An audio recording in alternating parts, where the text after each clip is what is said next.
জোরে বলেন আল্লাহু আকবার। আল্লাহ রাব্বুল আলামিন বলেন, ইমানদাররা, যারা ঈমান এনেছো, আমি আল্লাহকে যারা বিশ্বাস করেছো, নবীর উপরে যারা ঈমান এনেছো, তোমাদেরকে আমি বলে দিলাম, ইত্তাকুল্লাহ, আল্লাহকে ভয় করো। আল্লাহকে ভয় করতে হবে। আরেকটা উদাহরণ আমি আপনাদের সম্মুখে উপস্থাপনা করতে চাই। হযরত ওমর রাদিয়াল্লাহু তাআলা আনহু একদিন সফরে বের হয়ে গেলেন। সফর করতে করতে তিনি ক্লান্ত পরিশ্রান্ত হয়ে এক জায়গায় বসে গেলেন। যে জায়গায় বসলেন সেই জায়গায় দেখতে পেলেন একজন রাখাল। রাখালকে বললেন, রাখাল মিয়া, তুমি আমাকে অল্প একটু দুধ দাও, আমার ক্ষুধা লেগেছে, আমি আমার জীবনটাকে যেন বাঁচাতে পারি।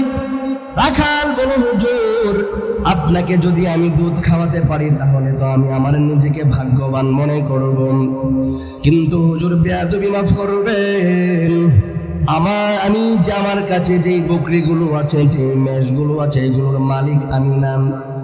আমি তো কেবল হলাম একজন রাখাল, কিন্তু আমার মালিক কাউকে দুধ পান করানোর অনুমতি দেন না।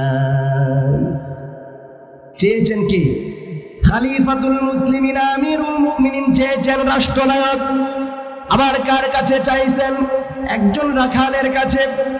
এই অবস্থাটা আপনি আমাদের বর্তমান পরিস্থিতির সঙ্গে মেলান। কোন চেয়ারম্যান মেম্বার যদি আমাদের কাছে চাই আর আমরা যদি না দেই, আমাদের গালের মধ্যে চর আছে না নাই? আর একটু জোরে বলেন, আছে না নাই? আমার বন্ধুগণ, তাহলে এবার শোনেন।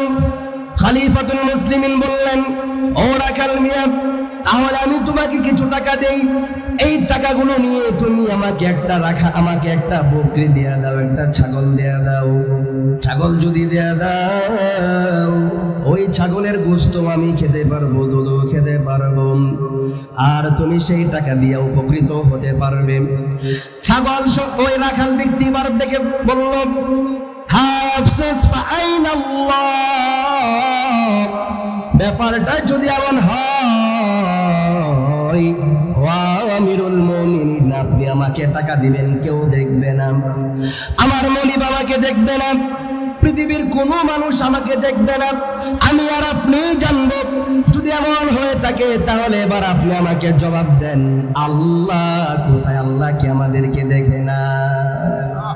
এই কথা বলার সঙ্গে সঙ্গে আমিরুল মুমিনিন বলল, ও রাখাল মিয়া, যতদিন তোমার মতো আমানতদারী ব্যক্তি যতদিন এই পৃথিবীতে থাকবে, ততদিন পৃথিবীর অকল্যাণ হবে না।